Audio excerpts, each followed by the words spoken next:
She opened her eyes to fluorescent lights, a hospital ceiling, and silence. No husband. No flowers. No warmth. Just divorce papers taped to a chart. Her body was still weak. Her voice barely a whisper. But her mind. Not with prayers. Not with concern. But with betrayal, all before she could even speak again. Oh, her mind was burning. While she lay unconscious, hooked to tubes, kept alive by machines, the man she loved was sealing her fate. He had filed for divorce without warning. Transferred their joint assets without hesitation. And married his mistress without guilt. What he didn't know is that the woman he discarded was days away from finalizing a $10 billion deal that would make her one of the most powerful women in the country, and what she didn't know was that her accident may not have been an accident at all. Pause for suspense. This is not just a story about betrayal. It's about power, deception, and a comeback so precise it left everyone breathless. Welcome to Crime Vault. Before we dive deeper, we want to welcome you to another gripping episode here on Crime Vault, where real stories cut deeper.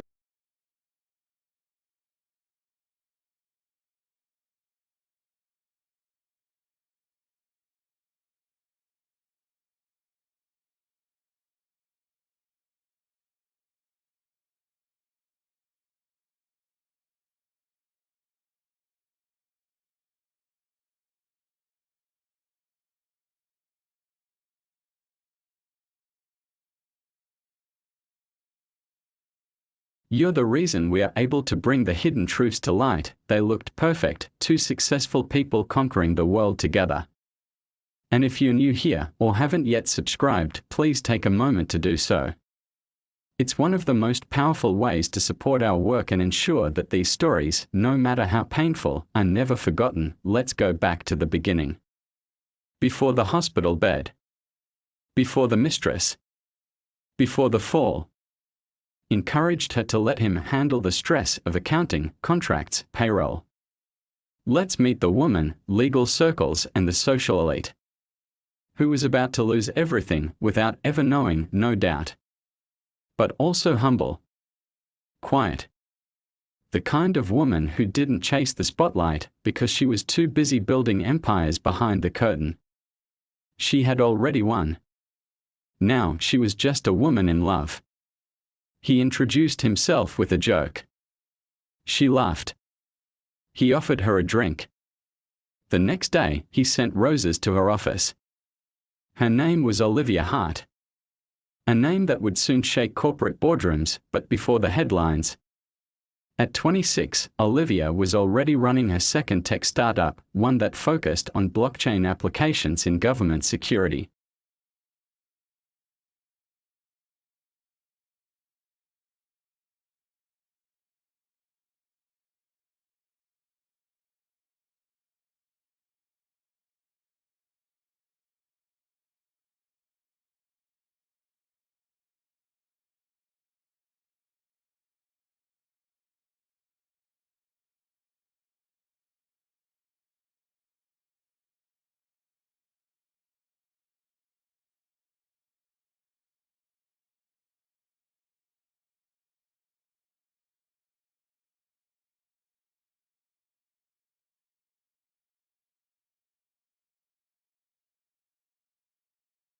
He took over their joint finances. He convinced her to take a step back. Rest, he said. Let me protect you. What Olivia didn't realize was that she had been giving away her power piece by piece, and Jason had been collecting it with a smile. Her business accounts were routed through him. Her passwords saved to his device. Her travel, her emails, even her calendar now went through Jason. She told herself it was love. That this is what partnership meant. But the truth was far more sinister.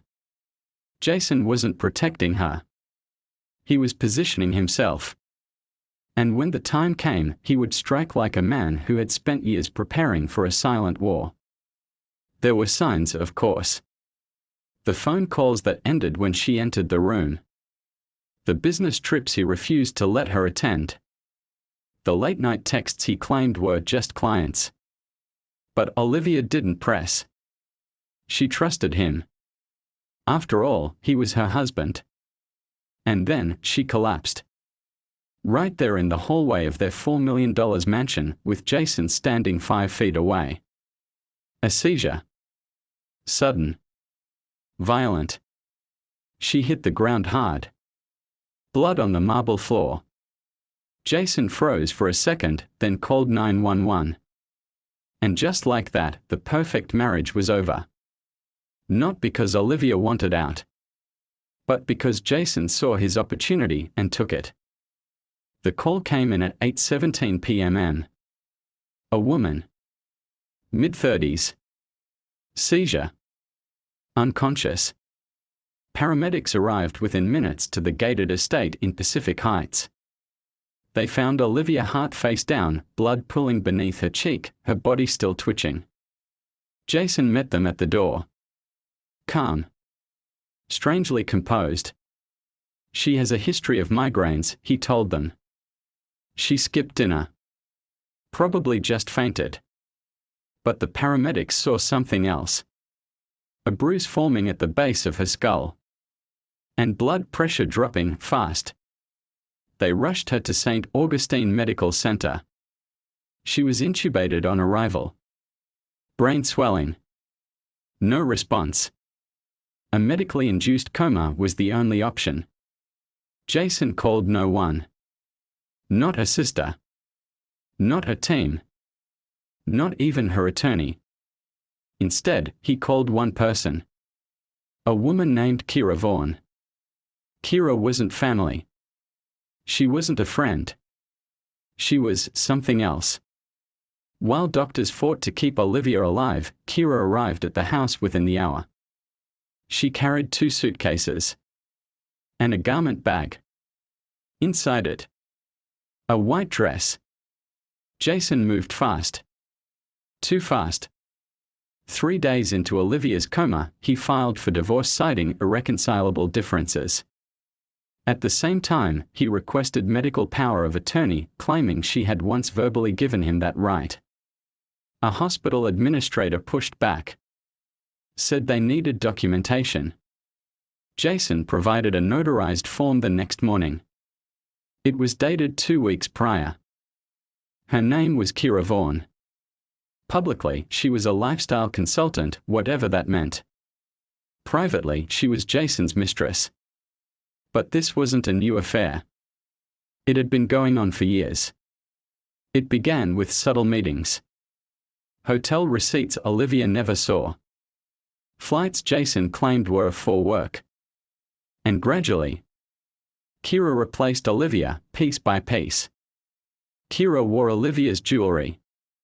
Used her skincare. Styled her hair the same way. Even began mimicking her speech patterns. Jason didn't just cheat.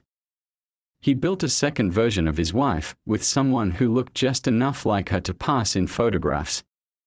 While Olivia slept in a hospital bed, Kira slept in her home. While Olivia lay motionless, Kira posed in front of the mirror in her dresses. Jason even posted a photo online of a quiet night in with the love of my life. The background. Olivia's study. The desk. Still stacked with her personal notes. Jason and Kira were seen touring a luxury venue just outside Napa Valley. Within 10 days of Olivia's coma, they booked it for a private ceremony. Under aliases. The date. Just 3 weeks from that day. 3 weeks after Olivia's collapse, Jason Ward married Kira Vaughn in a closed-door ceremony with no guests, no family, no press. Only a photographer and a silent vow to erase the past. At the same hour, Olivia Hart was still being tube-fed, her hands tied down to prevent seizures. Her legal counsel had been denied access. Her doctors instructed not to disclose updates to unapproved parties. Jason had locked everything down. But he couldn't stop one thing. Olivia woke up. 16 minutes after Jason and Kira signed their wedding license, a nurse called out. She blinked. Then again. Then her lips twitched. And for the first time in 21 days, her heart rate rose in response to her name. She was alive. Aware. And though her voice was gone, her memory was crystal clear. The last thing she remembered. Jason standing in the hallway just before she collapsed. His face blank. His hand holding something small and silver. Then blackness. And now she was awake. Her body weak. Her soul shattered. But in her eyes there was fire. What Jason didn't know, what Kira would soon find out, was that Olivia wasn't just coming back. She was coming back with an empire beneath her feet and a storm at her back. While Jason and Kira were sipping champagne in a rented mansion, Olivia Hart was lying still, eyes open, unable to speak, only listening, watching, remembering. It would be days before she could whisper. Weeks before she could sit up. But the moment her sister arrived at her bedside, Olivia did one thing. She blinked once, sharply, then again. It wasn't random. It was a code they used as kids. Her sister understood immediately. Olivia was conscious. And she wanted out. Within 24 hours, her sister brought in an attorney, a private physician, and a specialist team she trusted. They took over her care. Quietly. Legally. Efficiently. Jason never knew she had regained consciousness. He never asked. Never visited. He thought he was done with her. He was wrong. Olivia Hart was no ordinary woman. You see. One that, if finalized, would put her at the helm of a revolutionary tech platform backed by international governments and private defense sectors. Months before her accident, she had been negotiating a confidential deal.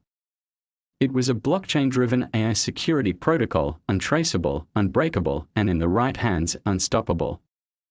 Her code. Her team. Her innovation. But she had kept it a secret, even from Jason. Not out of paranoia. But instinct. She had quietly set up a holding company in a different name. Transferred her shares. Disconnected her business from Jason completely. Why?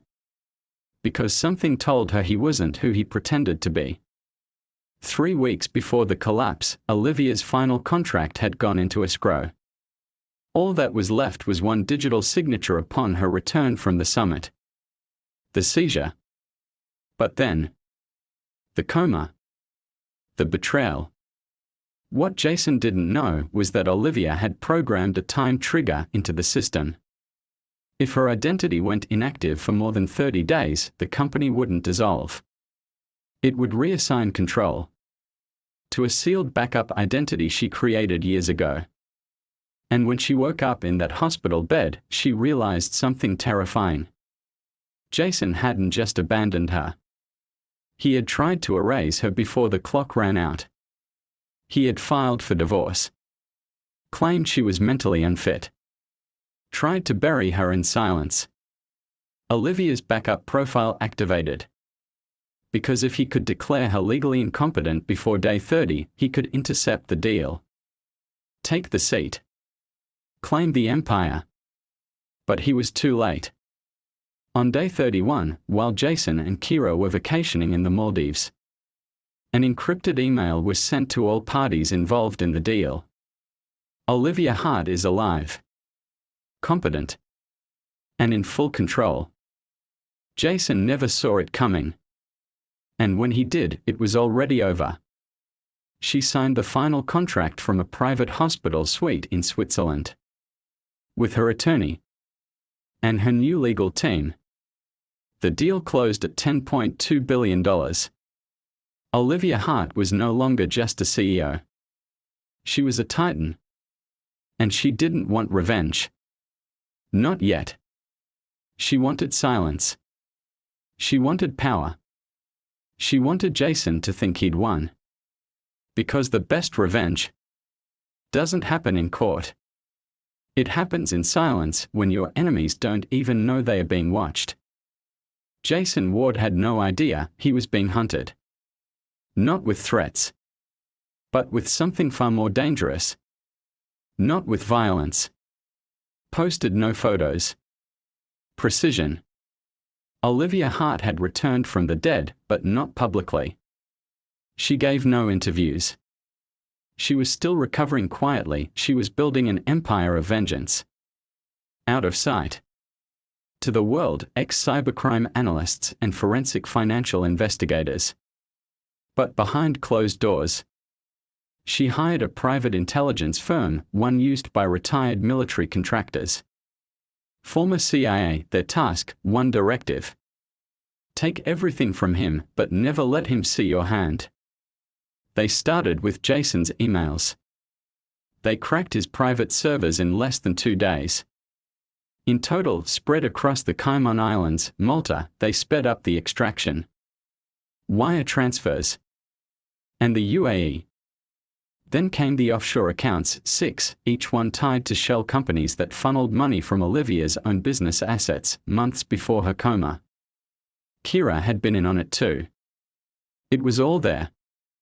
Receipts. Olivia said nothing. Proof of embezzlement.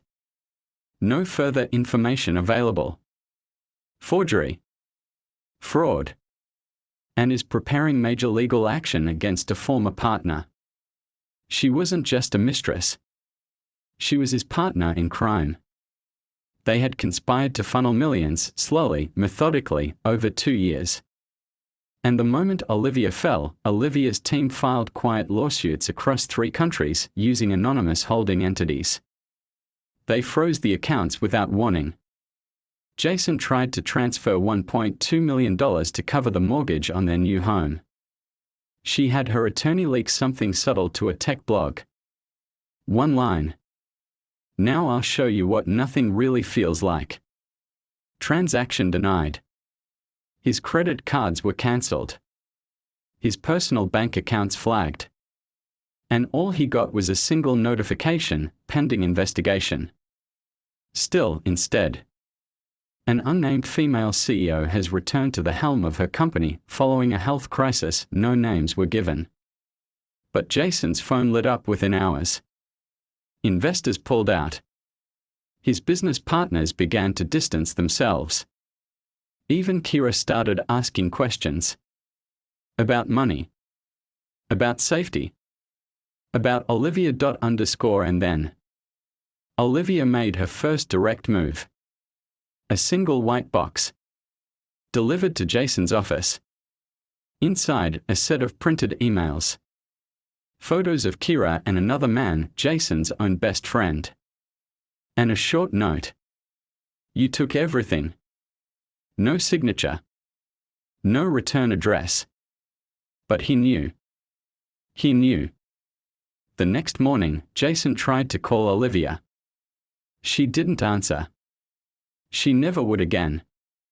But the war was only beginning. Because what Jason didn't know was that she had just turned everything over to the federal authorities. Emails.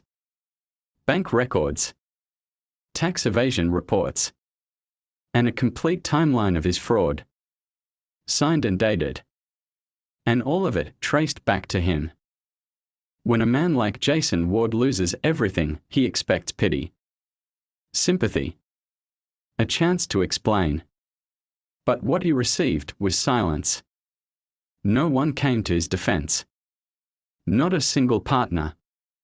Not one former friend. Kira Vaughan was now officially under investigation for conspiracy to defraud and obstruction of justice. She returned to the U.S. under pressure from federal authorities, only to face a sealed deposition Olivia's team had prepared months earlier. But Olivia wasn't finished. Not even close. Her legal team filed for full restitution of assets Jason had funneled through shell companies, totaling over $27 million in stolen funds. She didn't just freeze his money. She bought the debts under his name. Creditors who once pursued Jason now answered to Olivia Hart. She took over the mortgage of the Napa Valley estate where he had married Kira. She foreclosed on it the next month. She didn't keep it. She had it bulldozed. And then she sent him the deed.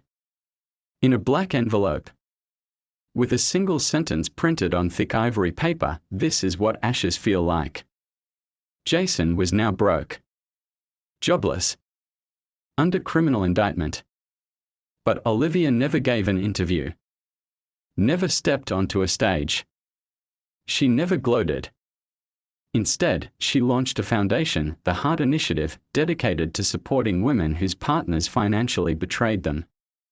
She funded legal aid, cybersecurity education, and trauma recovery programs. The first grant went to a 26-year-old woman in Arizona whose boyfriend had wiped out her savings and disappeared. Olivia called her directly. Said only 4 words, "You're not alone anymore." But just as the dust was beginning to settle, something surfaced. A former nurse, anonymous, sent a message through Olivia's legal team. She had worked a night shift on the very evening of Olivia's collapse. She said she heard something. Something recorded on the hospital's internal audio log. Something no one was supposed to hear. Jason's voice. In a whisper. Speaking to someone on the phone outside Olivia's room. File the paperwork. It's done. She won't make it to the end of the week. But Jason wasn't on the call with Kira. It was someone else. A name Olivia hadn't heard in years. And that name would unravel everything she thought she knew about her past. The recording was faint, compressed, buried in the hospital's server archive for over a year. But when Olivia's legal team enhanced the audio, one sentence rang out with terrifying clarity. She won't make it to the end of the week. File the paperwork. It's done. Jason's voice, unmistakable. But the reply. It wasn't Kira. It wasn't a lawyer. It wasn't even someone tied to Jason's firm. It was Olivia's former mentor. A woman who helped Olivia build her first company. Who celebrated her wedding. Who once held Olivia's hand through the death of her mother. And now she was on a call, discussing Olivia's death, like a business transaction. Olivia had uncovered the betrayal of a husband. But what if the real mastermind had been beside her since the beginning? A mentor. A friend. A silent partner. And the deeper Olivia dug, the more secrets began to bleed through the cracks. This wasn't just about money anymore. It was something darker. Older. Planned. But that is a story for another episode. If you want to find out who really orchestrated Olivia's downfall, if you want to know how deep the betrayal goes and who might be eliminated next to keep the truth hidden, then make sure you're subscribed to Crime Vault right now. Because what's coming next will leave you speechless. This is more than a story. It's a warning. And the closer we get to the truth, the more dangerous it becomes. Tap subscribe now. Turn on notifications. And join us next time for the story they never wanted you to hear. Only on Crime Vault.